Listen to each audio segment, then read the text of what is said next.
morning. As we've done every Sunday this month so far, let's practice our breathing. Taking in some breaths that can liberate us, that help us to call upon love. Take in a deep breath now. Breathe in love and breathe out peace. Take in another breath and call upon that desire that you have for love to show up within you. Breathe out. Breathe in again. Dedicating yourself to being a loving human being.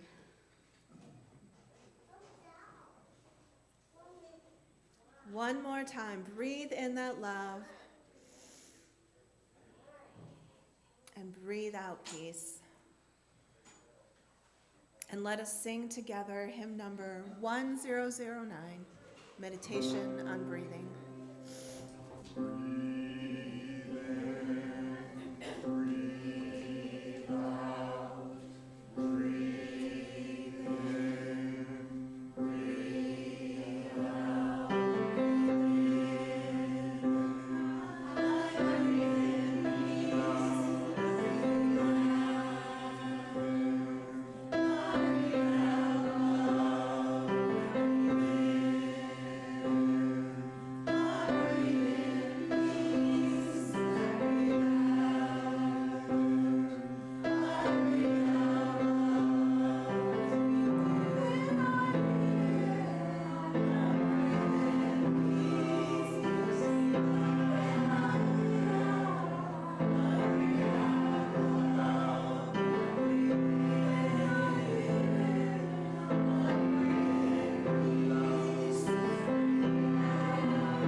And I'm the Spiritual Life Director for this fabulous congregation. I use the pronouns she and her. I'm Mary Saint-Denis. I am worship associate today, and I'm a member of the board. I actually will answer to pretty much any pronouns.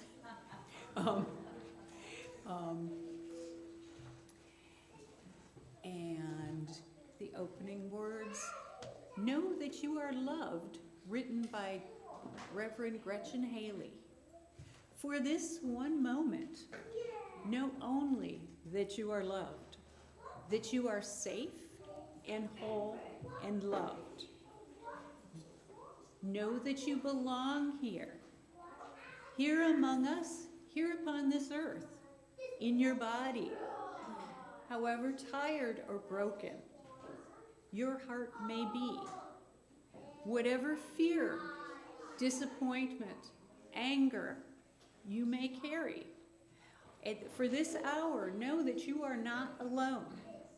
Feel the presence of others surrounding you, breathing beside you and with you, discovering together the way our voices rise and fall together, in harmony, in hope.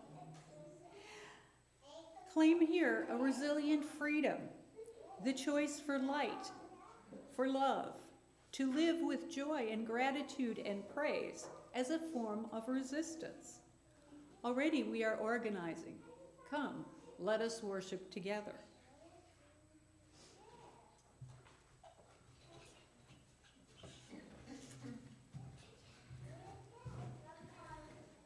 Oh, I love the sound of growth coming from the back corner. If it makes it hard for you to hear, you are welcome to move forward.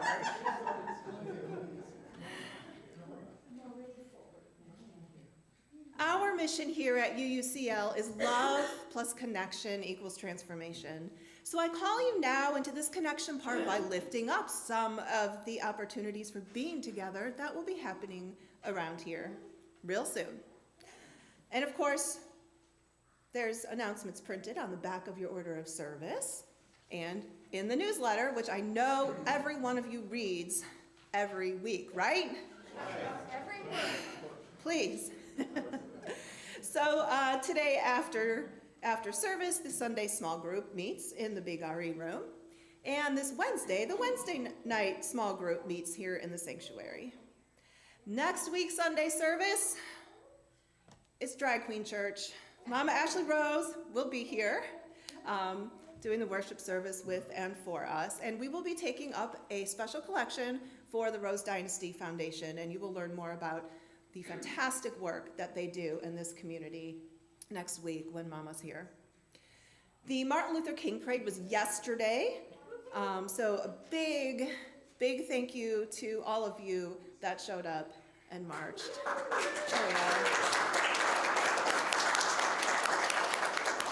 I was very sorry to miss it. Been a tough week, and I just wasn't able to be there with you. Let's see, next week, after worship service, we're going to be having an informational town hall. So you are all invited to come to this town hall to learn more about the Article 2 changes that the UUA is proposing to our principles and our sources. I will be presenting this along with our board members. This, of course, is a big change and an essential element of our Unitarian Universalist faith. So it's really important that you're there to learn about how our faith is changing and why our faith is changing. Our faith is always changing. So please come. So there'll be a chance to listen, to learn, to ask questions. And then once you've had a chance to get the information, to dig into it for a while, we'll set up a future town hall meeting in which we can express our informed opinions and talk about how we might ask our UUCL delegates to vote on Article 2 at this year's General Assembly in June. All right. Let's see. There's an upcoming social justice event on Valentine's Day, February 14th at Artifact Studios, and it is with Mama Ashley Rose and the Rose Dynasty Foundation and the Red Tent Initiative, both of which are our community partners. So if you need something to do on Valentine's Day, you are welcome to come out and volunteer to help set up, buy a ticket, have some fun. It's an 80s night. There might even be 80s love song karaoke. Who doesn't want to miss that? Anyway, if you have questions, let me know. We're still planning it, but it'll be fun. And then on Friday, February 16th, the mandolin duo, Katarina Lichtenberg and Mike Marshall, will be performing here at 7 p.m. Crystal says, because Crystal brought them to us, that this unique performance will feature two of the greatest professional mandolinists in the world with a lively and captivating spirit. And all proceeds are being donated to UUCL. So it's a fundraiser for us. Thank you, Crystal. The UUCL Women's Group has volunteered to develop a photo directory to help us connect more. Please see Dorothy if you want to be in our photo directory. And please see me if you're interested in serving this congregation in other ways that you feel called to do. There's lots of things that need to be done around here. Thank you. Mary, let's light our chalice. Kim and Violet.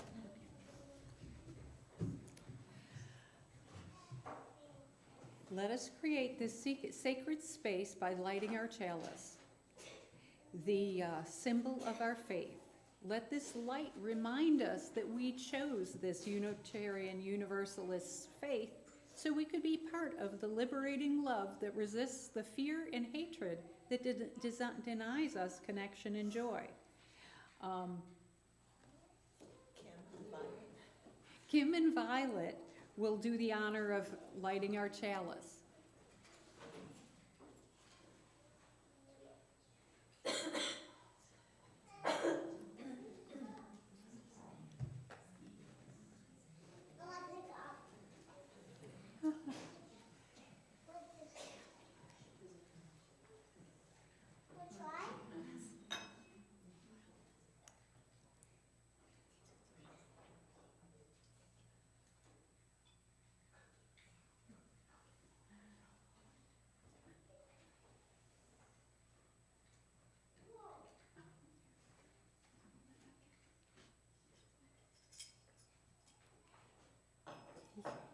Let us sing and sign Spirit of Life, hymn number 123.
I'd like to invite the children and the young at heart to join me up front.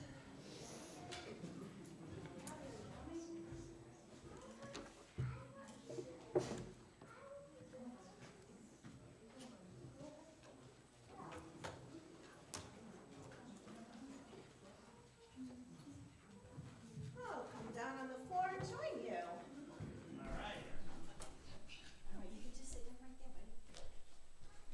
Hi. Good morning. Good morning. It's good to see you.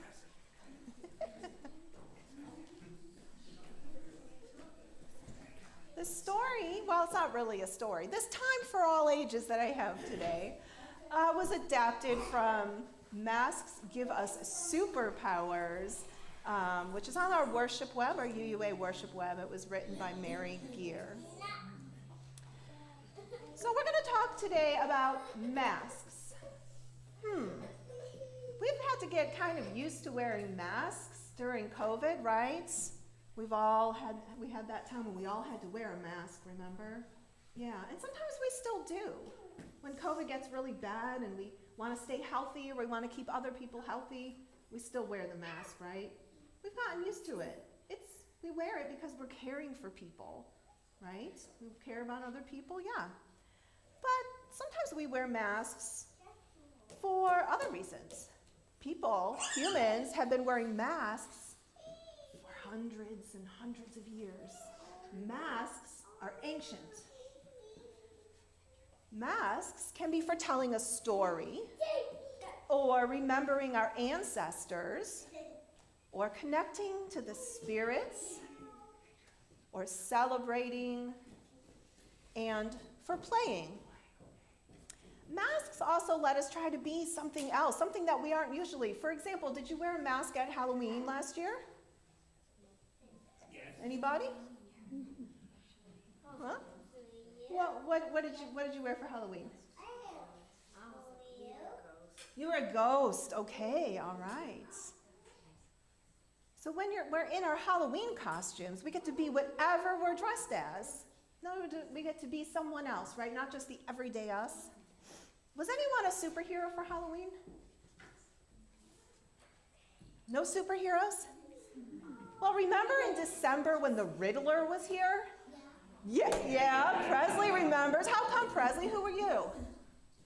Batman. Yeah, you were Batman. You were trying to save us. What was that like? It was fun? Yeah, it was fun. That's right. So picture in your mind now your favorite superhero. Do they wear a mask? Spider-Man does. Batman, Mr. Incredible, Batwoman, Catwoman. Lots of superheroes wear masks. So I got to thinking, masks do so many things. They protect us and help us protect other people. They help us remember our ancestors. They help us tell stories. And they let us be someone or something totally different from who we usually are. I think masks give us superpowers, including the power to be transformed. And it just so happens that today, after you all leave, I'm going to be talking to the grown-ups about a woman that I think was a superhero. But I wanted to introduce her to you all first before you left. Because here's the thing, she had to kind of wear a mask. See, she lived here in Lakeland in 1912. That was over 100 years ago. And women weren't really listened to back then. Did you know that? Can you imagine a day? They didn't want to really hear women talking or what they had to say sometimes. But she decided she was going to say her piece anyway. And so she kind of had to wear a mask. She wrote for the newspaper, for the Lakeland, well, at the time it was called the Lakeland Evening Star. She wrote a column, but she had to pretend she was a man. So she called herself Uncle Henry. And Uncle Henry had kind of a funny Florida cracker accent. So when she wrote, she was entertaining. And people listened to her when she pretended she was somebody else. Now, Bertha Stites was a Universalist in 1912. And she really lived into her Universalist values. She wanted people to hear what we had to say and what we thought the world should be like. And one of the things she wrote about was education for all children. So she wrote about improving our schools. Do you think our schools have improved since 1912? I hope so. I hope so. So, oh, I have to find, there we go. So I'm just going to read you just a little bit about what she wrote. And I'm going to try my best to put on a Florida cracker accent. What good does it do to get ahead of the neighboring towns in one thing if we are going to be behind in something else? We have been behind on paving and sewers. That is not so no longer, but we are behind ourselves even in hotels and schools. We will soon have a hotel which will keep many of the traveling men from staying all night in Plant City. And then we are still behind in schools. This is a bad thing to be behind in. There is nothing so interesting to the father of a family looking for a home in Florida as schools. Marthy and me, Marthy was Uncle Henry's pretend wife. Marthy and me knows a family which moved to Tampa from here on account of schools. And another thing, we have got to take care of the children, which is already here. So Bertha, in her Uncle Henry mask, had something to say. And some of that was, take care of the children. I think that we can stand behind that today. What do you think? Yeah? I think so. Well, that being said, you are all, well, actually, I would like to start something. I would like for you to be able to drop a rock in the joys and sorrows before you go out. So think about the masks that you might wear and how they help you to make the world a better place. And then go ahead and drop a stone in the water, and then you all can go out. Sound good, Miss Melissa? Okay. And then we will see you in the social hall after the service. All right. All right, Presley, do you want Thanks, y'all.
experience joys and sorrows. Taking the time to reflect on this, to get in touch with what truly moves us, is a liberating experience. And so we turn now to reflect upon our joys and sorrows of the past week and to weave together our threads of love. In our Joys and Sorrows book, you are able to write any significant joy or sorrow occurring in your life that you would like for the congregation to know. It sits on the table at the entrance of the sanctuary before the service, and I read from it before we take the time to participate in our weekly ritual of placing pebbles in the bowl. Here it is.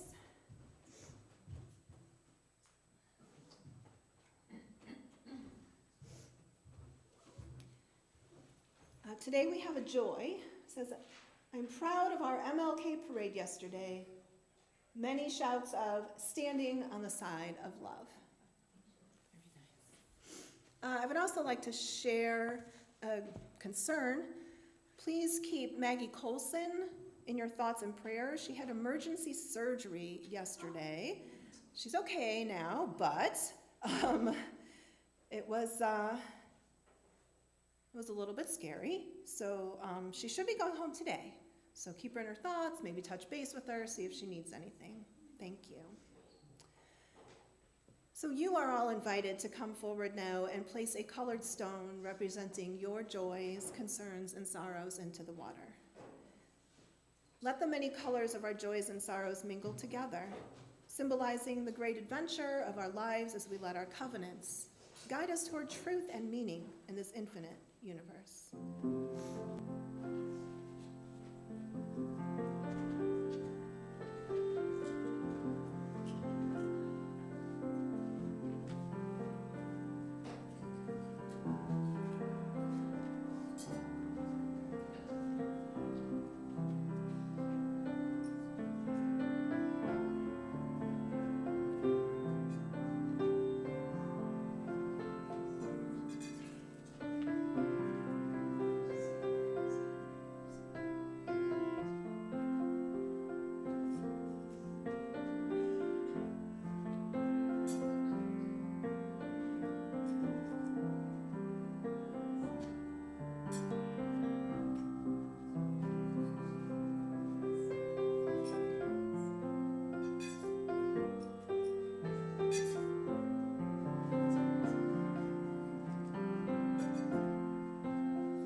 Tucked back in this friendly neighborhood, next to the tall pines, we come together to this, our spiritual home, built by the love of our faithful ancestors.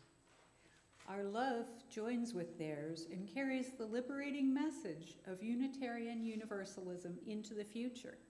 This love is expressed with our time, talent, and treasure, so that our home may flourish. So in this moment, we will take up an offering that will sustain and transform this life-giving community. The ushers will pass the plates.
The introduction to our newly proposed Article 2 value and covenant statements begins with this statement.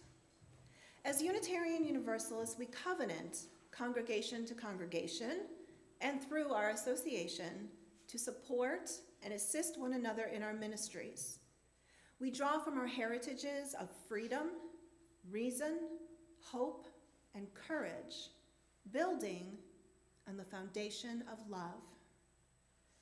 Today's service is the first in a series of sermons that I'll offer you about Universalist and Unitarian women who, right here in Lakeland, use their visions of freedom, reason, hope, and definitely their courage to build us a foundation of love and a church.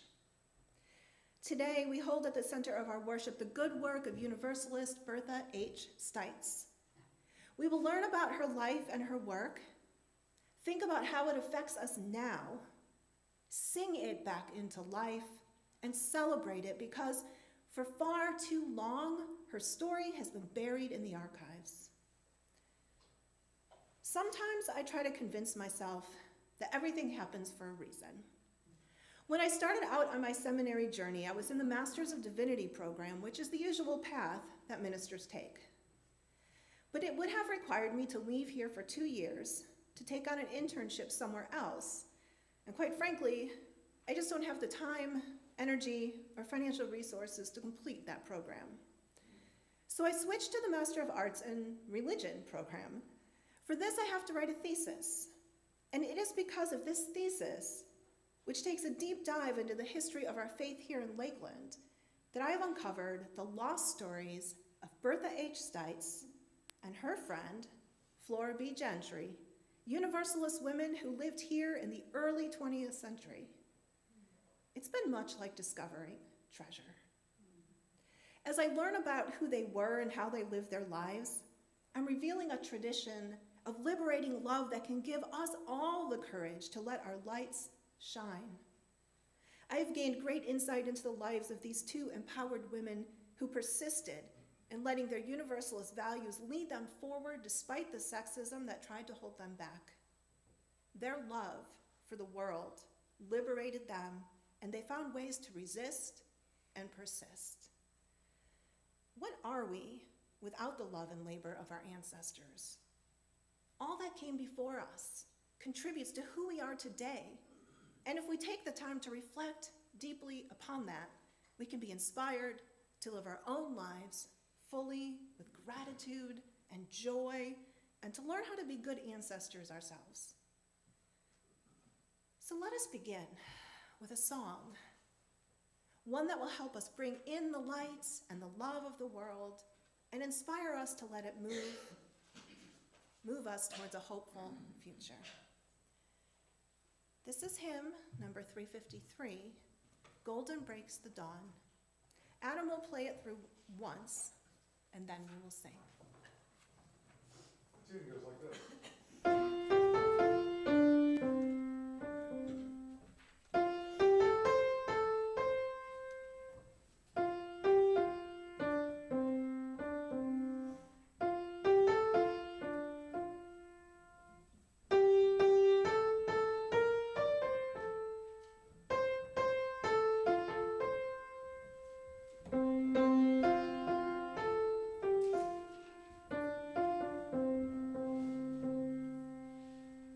Please rise as you're willing and able.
Okay, this is written by Reverend Gretchen Haley. Universalism as a religious tradition started off as a theological claim about life after death. Our religious forebears asserted there was no way that an all-loving God would damn any of God's own people to eternal punishment and torment. The idea was inconsistent with love in an ultimate sense. Universalism was a claim that whatever destiny any of us is meant for, all of us are meant for. In the 20th century, this afterlife affirmation became instead a claim and a commitment we make about this life. An affirmation that, as Dr. Martin Luther King Jr. said, we are caught in an inescapable network of mutuality tied in a single garment of destiny. Whatever lines we may consciously or subconsciously seek to draw between us and them, enemy and friend, good or bad, worthy or unworthy, there is no escaping or undoing how interconnected we are, how interdependent. No matter how different or disagreeable, no one is less or more human than any other of us. No one. The outcome of this theological claim is what King described as the beloved community. Beloved, as in fueled by and held together by the promises of love. Not just any love, but agape love. Whereas other types of love are directed at particular individuals, romantic love, or the love of friends, King described agape as the sort of love that makes no distinction between a friend and an enemy. It is an overflowing love that is purely spontaneous, unmotivated, groundless, and creative. The love of God operating in the human heart. King went so far to call it disinterested love because it is the sort of love that doesn't care whether it is loved back. It is the love that will go to any lengths to restore community.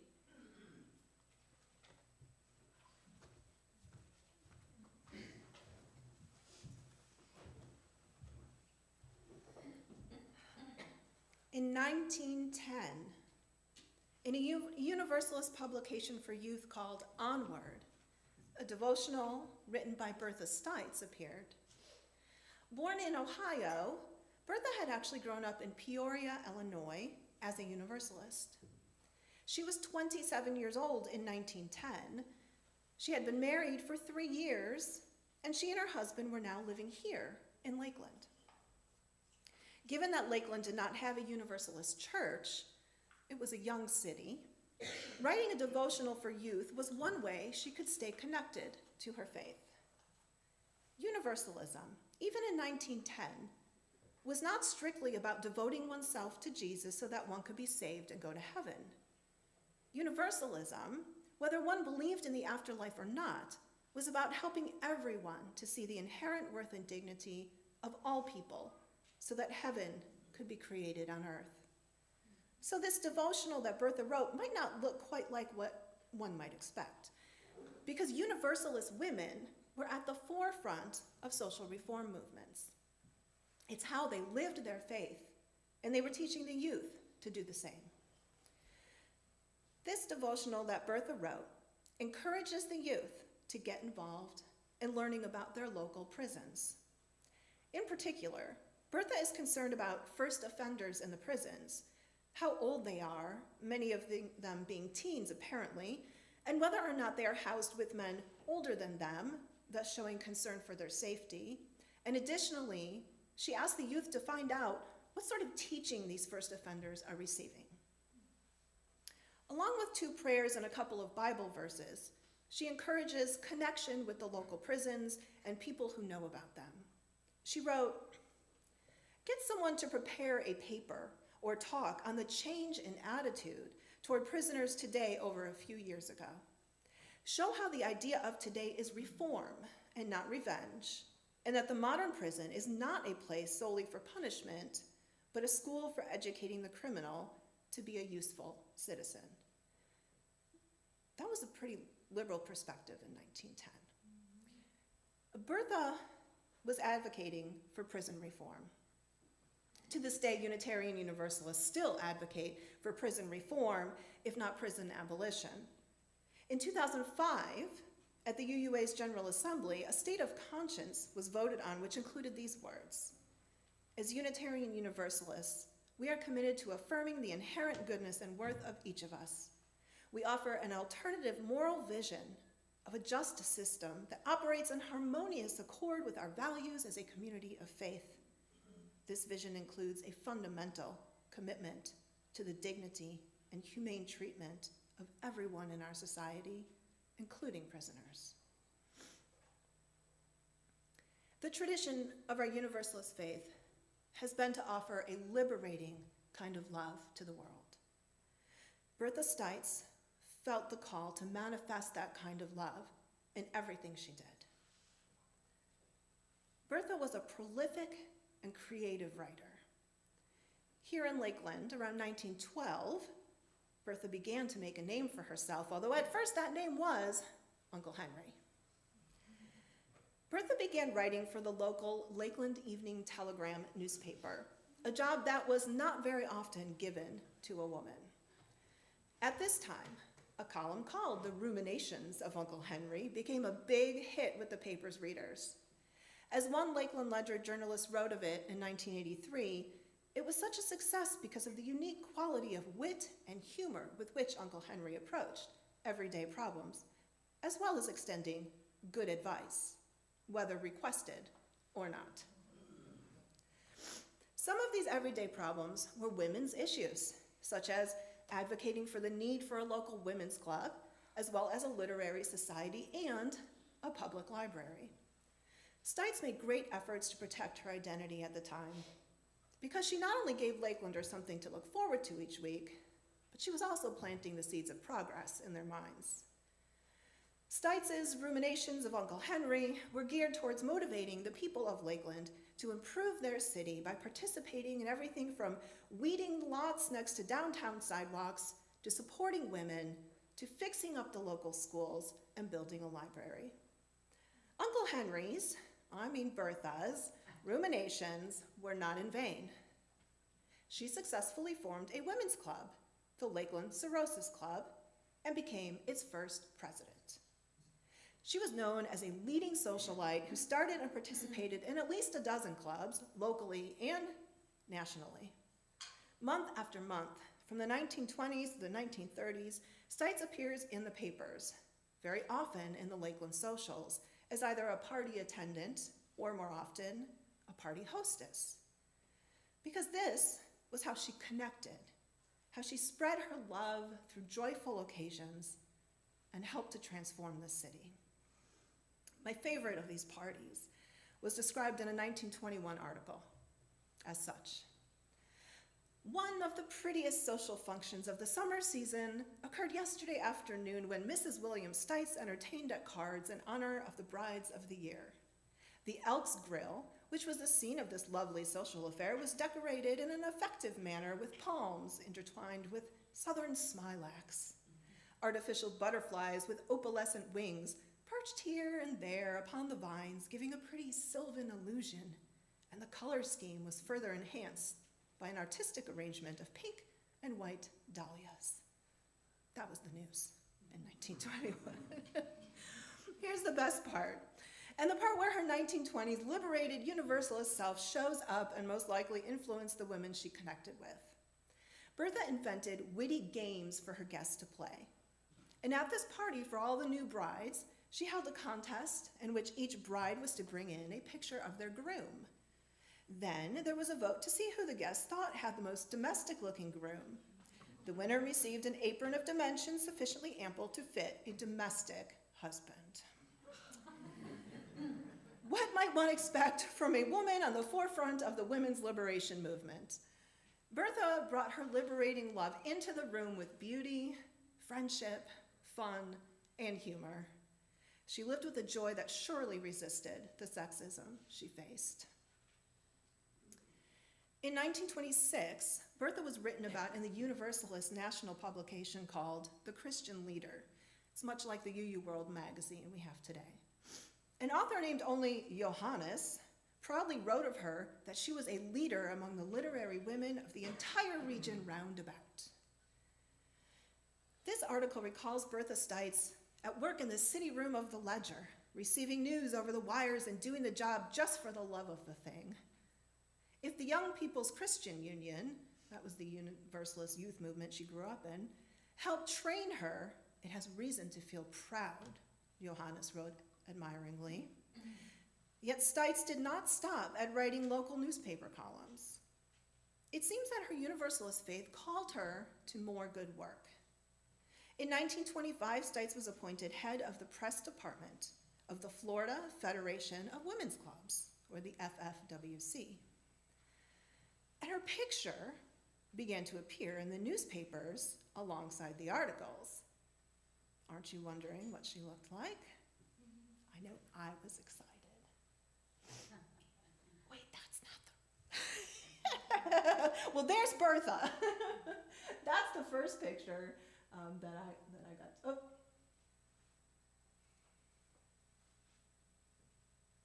Oh, that's okay. There's Bertha. So in this new position, Stites wrote News of Interest to Club Women of State, which included updates on such topics as music, politics, and public welfare. The Tampa Tribune ran a piece reporting this new position and added that Stites had also been the chairman of highway beautification in the State Beautification Division of the FFWC. In addition to all of this work, Stites had also been working her way out from behind the mask of Uncle Henry to become the city editor of the Lakeland Evening Ledger. Again, not a position often given to women.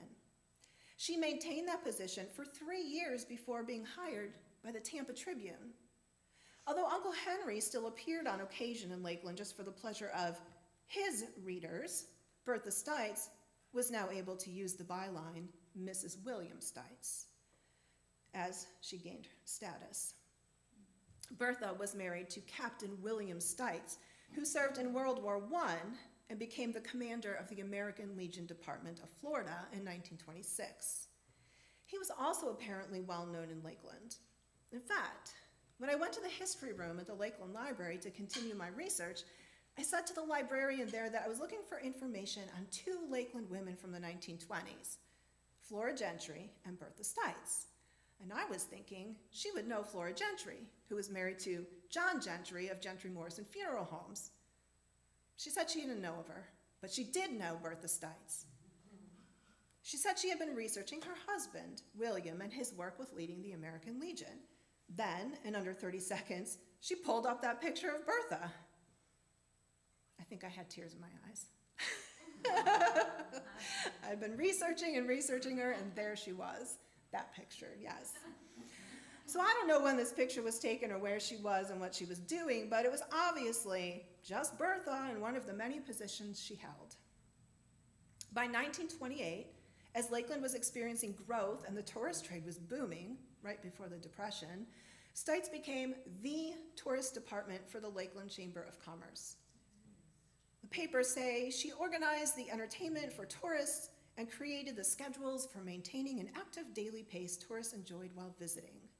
The Tampa Times called Stites a busy bee after observing her busily answering questions from tourists in the most friendly manner. They also report that Stites is known throughout the state for various welfare and club activities. She is now serving for the third year as department chairman of child welfare work in the American Legion Auxiliary, in addition to her work with the FFWC and as the secretary and vice president of the State Conference of Social Workers. In 1934, Stites revived the official publication of the State Department of Public Welfare, because remember, writing was really her thing. It was called the Florida Welfare Progress. A newspaper article announces, Bertha H. Stites of Lakeland has arrived in Tallahassee to spend the next few weeks instituting the progress in its new career and doing, of course, there's always an and with Bertha, doing other special work for the department. Mrs. Stites has had varied experience in the field of social welfare and in 1933 made a statewide survey of child welfare for the American Legion. Stites continued this work, attending social worker trainings and conferences around the state into the 1940s. And I know this because it's in the papers. It's amazing what they reported on and how often she was in the papers. And if all of that wasn't enough to keep her busy, Stites also adventured into the business world and became a co-owner of a bookstore in the downtown area of Lakeland. Remember, Bertha Stites felt very strongly about education and about everybody having equal access to education. Bertha connected with others, sharing her liberating love and transforming this city. I want to share with you one of the best ruminations that Uncle Henry ever did write. This appeared in the Lakeland Evening Telegram on March 26, 1912. I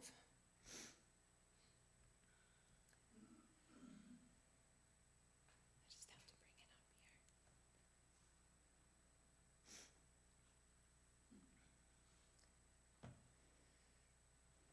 here. It'll be behind me too, as I read it in my not very good Florida cracker accent, so you can see it. Dear editor, I have so many ideas floating in my brain this morning that I will have to write an extra long letter or not say all that I want to. There was two things I have been intending to write about for a long time, and I will speak of them anyhow.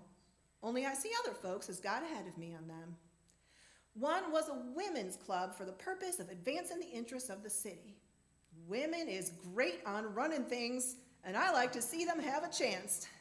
There is a good many smart women in this town, which has got a little time to spare to advance in the public welfare, and why not let them do so?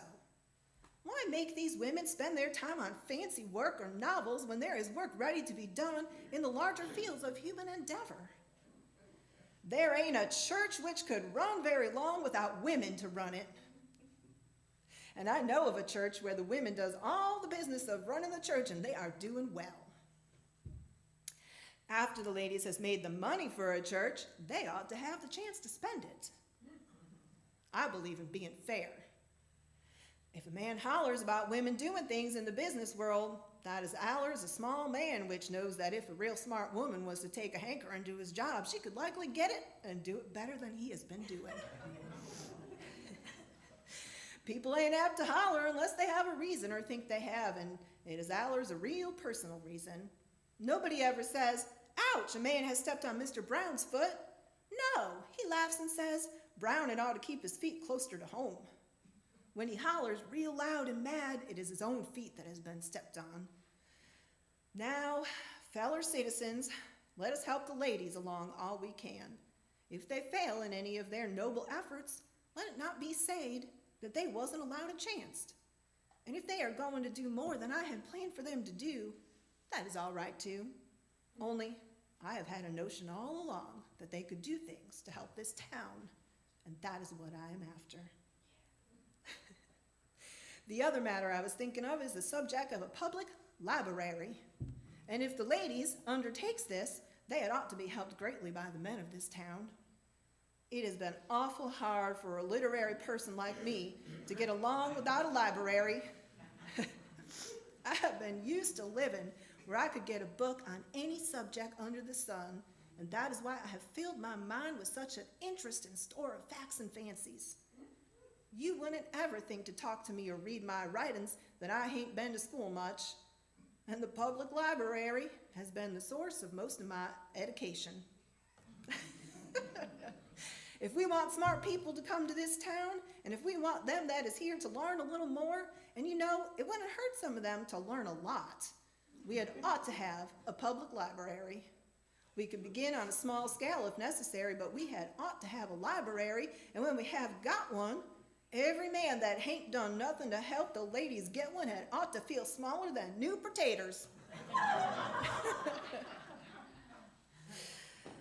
Oh, gosh.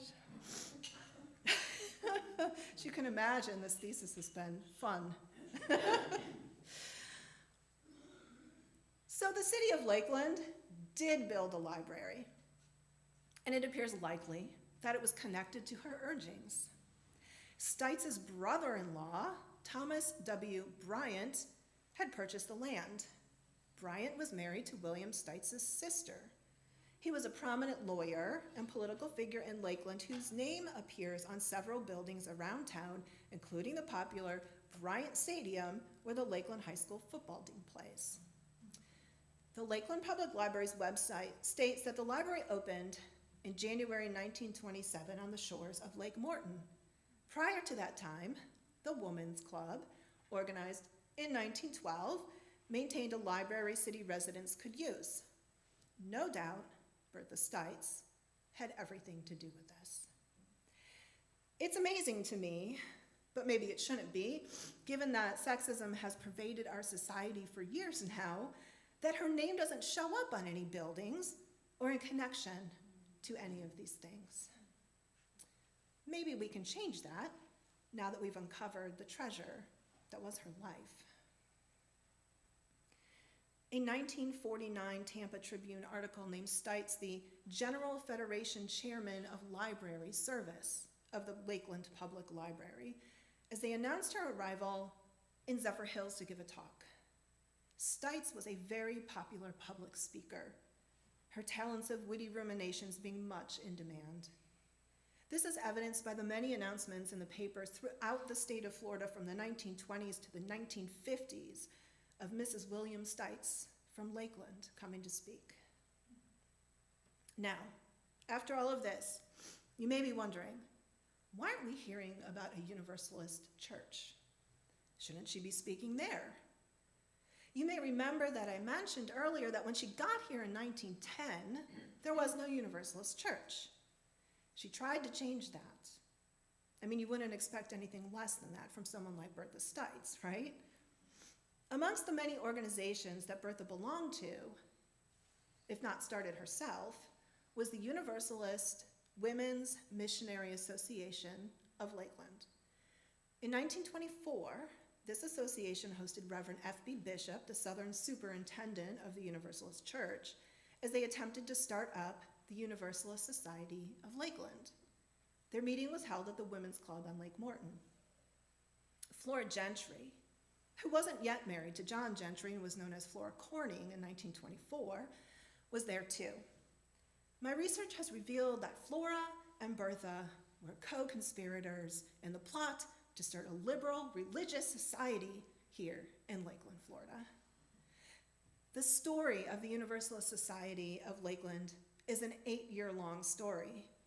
It is a story of 2 incredible women trying to start a church. It is a story of sexism that degraded relationships and prevented this church.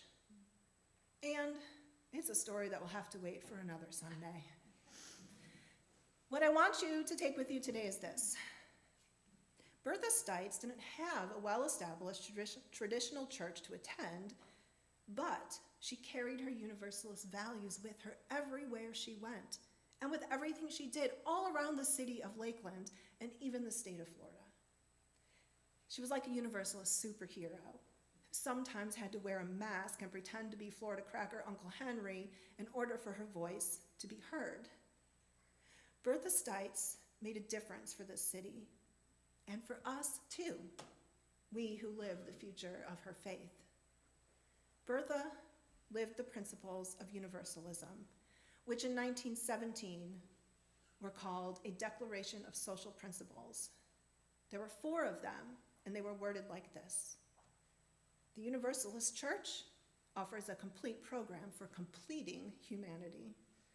First, an economic order which shall give to every human being an equal share in the common gifts of God, and in addition, all that he shall earn by his own labor. Second, a social order in which there shall be equal rights for all, special privileges for none, the help of the strong for the weak until the weak become strong. Third, a moral order in which all human law and action shall be the expression of the moral order of the universe. Fourth, a spiritual order which shall build out of the growing lives of living men the growing temple of the living God. We don't use language quite like that anymore, but our values are still there.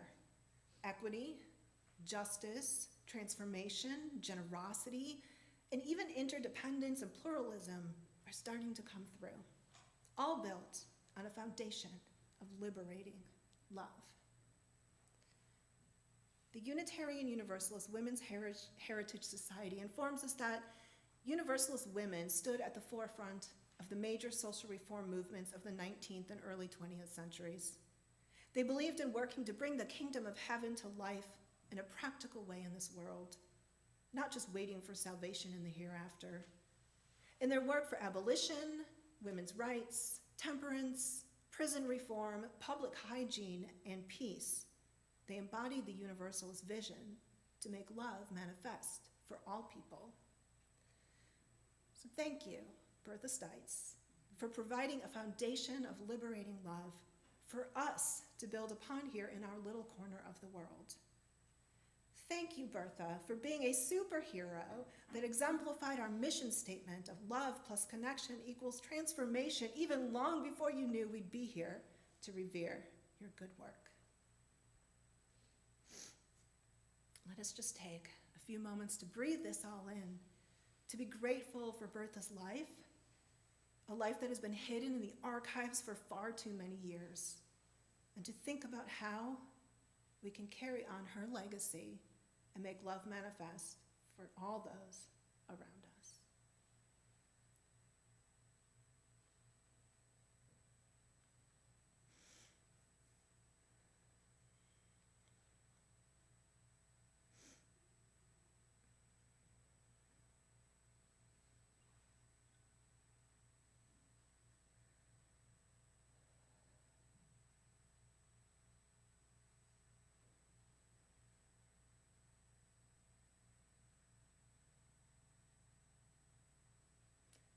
Let us sing our hymn number 121, We'll Build a Land.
This is written by Reverend Tess Baumberger. It's a reflection on the Article 2 graphic with love as its center. At the center of this image is love, that heart of universalism, that eternal and all-conquering force. Around it and from it flows values that express that love. This love that sits at the center of this image is not sentimental love or romantic love. It is the love we grow in our communities. A deep and abiding love that affirms our worth, no matter what we do or don't achieve or believe. This love is a belief in ourselves and in one another that nothing can rip apart. This love affirms our interdependence. It is a love that says we all deserve to be loved, whether we have been hurt or have hurt others. For some of us, the love at the center of this image includes a divine love that holds us tenderly and tightly. It is a fierce, protective, and liberating love.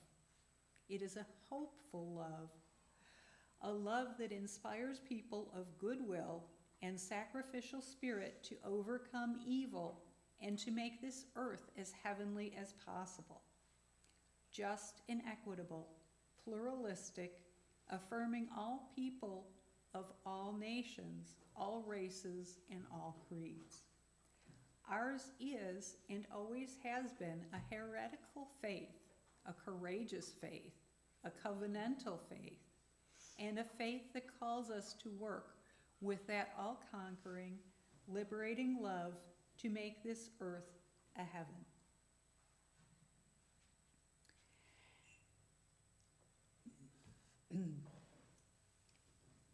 And now we're going to extinguish the chalice. We extinguish